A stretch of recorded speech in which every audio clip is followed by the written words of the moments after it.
Hi, my name is Jessica Maroto, and I'm a realtor with REMAX Results in Minneapolis. Today, we're going to be talking about what it means when you're going through foreclosure and what your options are. But first, did you know that you could make money on your foreclosure? It's truly amazing, but it is possible. You could make $5,000, $10,000, $20,000, even $50,000 or more on your home during or after the sheriff's sale that is occurring on your home. It's pretty amazing, but perfectly legal. First, though, we're going to take a look at the foreclosure process and how that actually works. First, when you stop making payments, you'll start to receive what's called a notice of default. This simply means that if you do not get caught up, the bank will start the foreclosure proceedings.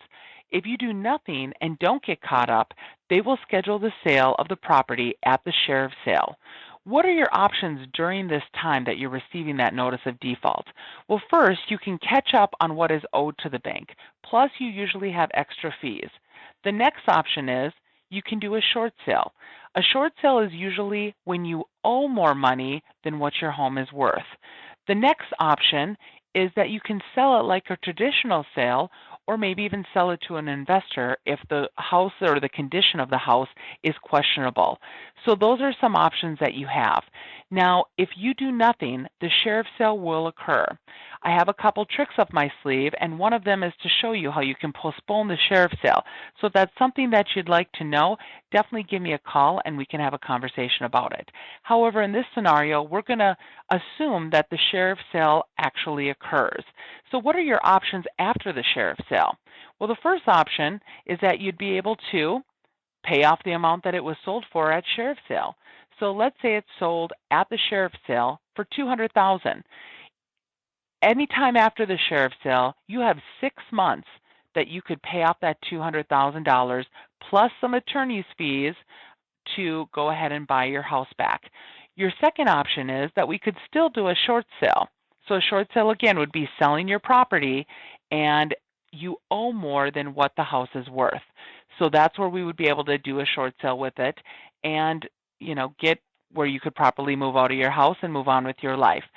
The third option is that we could sell it like a traditional sale. So this is when you actually owe less money than what the house is worth. If it's sold at the sheriff's sale for $200,000, and let's say we think we can get $250,000 for it, we can go and sell the house like a traditional sale. There's a couple extra steps that we have to take, but I'm very familiar about those steps, so we can take those steps when needed. Either way, one important fact is regardless, you have to move out 6 months later. So that is something that you need to know, that 6 months after the sheriff's sale date, in most cases, you have to be out. So let's take a look. If you sell your property as a traditional sale, or if you sell it to an investor if the condition is questionable. Let's see a scenario of how this works. So the bank sells it at the sheriff's sale for a price of $200,000. You and I meet, and I think that we can probably get it sold for $250,000. That's the current market value. So if we sell it for $250,000, you still have all the traditional fees of selling a house. Plus, there's a couple extra fees because we have to go and redeem it after the sheriff's sale. So those are the fees that I have included in the third line, the $18,000. Then after we subtract all the figures, you would actually receive a check at closing for $32,000. So you would be moved out of your house, but you would receive the check for that $32,000. Now, what are some different things that come into place when you are going through the foreclosure process? Many people think that they have issues with their house. They don't want to allow people in to view their house. They think the home might need repairs. Maybe you have more than one mortgage on the property. Maybe you have 2 or 3. Maybe the house is a rental home. Or maybe you think, I need to make all these updates and I don't have the funds for that. That is okay. I've worked with all these scenarios and we're still able to help the majority of the people. So keep in mind one thing. If you do nothing and let your house go to the bank, you get nothing. And you will still have to move out of your house. So take a look again at that foreclosure process, the notice of default, the sheriff's sale date, and then the 6 months later where you're going to have to move out or be evicted. This is your time time frame. No matter where you're at in the process, give me a call.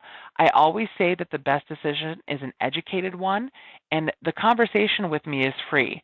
So I will be honest, we do not list every home, and we can't sell every home, but at least you will know and maybe have some more options than you originally thought. And one quick note, please do not wait till the last minute. You may either lose the entire amount that you deserve, or you might get a drastically lower amount for your house than what you could have received if we would have planned ahead. So please keep in mind every situation is different. So if you know of anyone that's in this situation or you yourself are in this situation, give me a call and let me see how I can help you. My number is 612-396-9452. And again, my name is Jessica Maroto. I'm a realtor with REMAX Results in Minneapolis. Thank you very much. I look forward to helping you.